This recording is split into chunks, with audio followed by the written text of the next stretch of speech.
Right, look where you're going. Don't twist your wrist. Look. Hey, 517. Close door. Great hand. This is the United States Army's Sabalowski Air Assault School. A school that trains soldiers In air assault combat operations sling load operations. and rappelling. At the end of the air assault course, each soldier must be able to demonstrate the skills required. To make maximum use of the helicopter to support their unit's combat operations. The Sabalowski Air Assault School is located at Fort Campbell, Kentucky. Home of the 101st Airborne Screaming Eagles Division. You're qualified to attend air assault training if you're a member of the armed forces. And are in good physical condition. The training is tough and challenging. But the rewards are great. The entire course takes 10.5 days to complete. With each day having an assigned task and skill to be demonstrated and accomplished. Prior to the start of training, Students are tested on their physical fitness and agility. this test is a prerequisite to attending this course The Air Assault School's obstacle course has 9 separate challenges. that tests the body as well as the mind.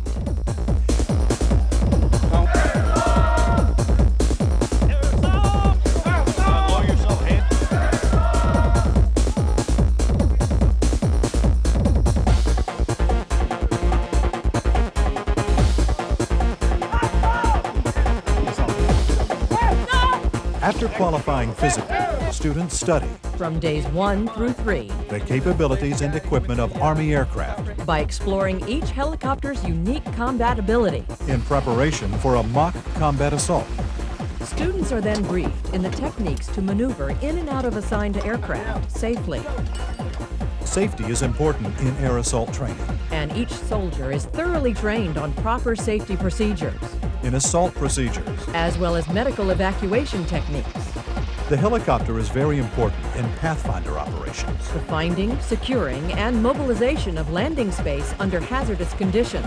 Armed with this knowledge, students prepare and execute mock assault procedures under the guidance of experienced trainers.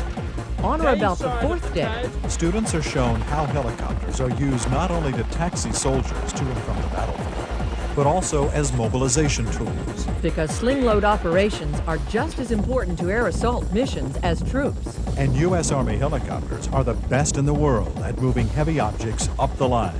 Students study sling loading operations for several days, First, by identifying the proper hardware, then by actually preparing loads, rigging them, inspecting them. and identifying load deficiencies. After completing these tasks, Students go into the field to rig real loads to aircraft.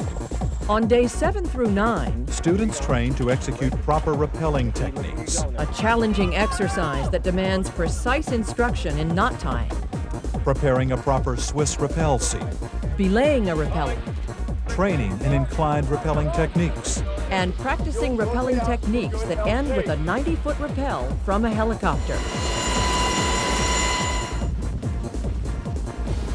After this exacting training, The student is asked to perform one last physical test.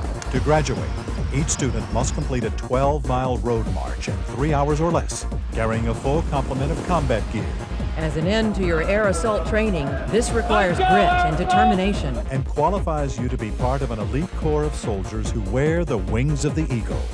Air assault. A proud tradition of service and skill.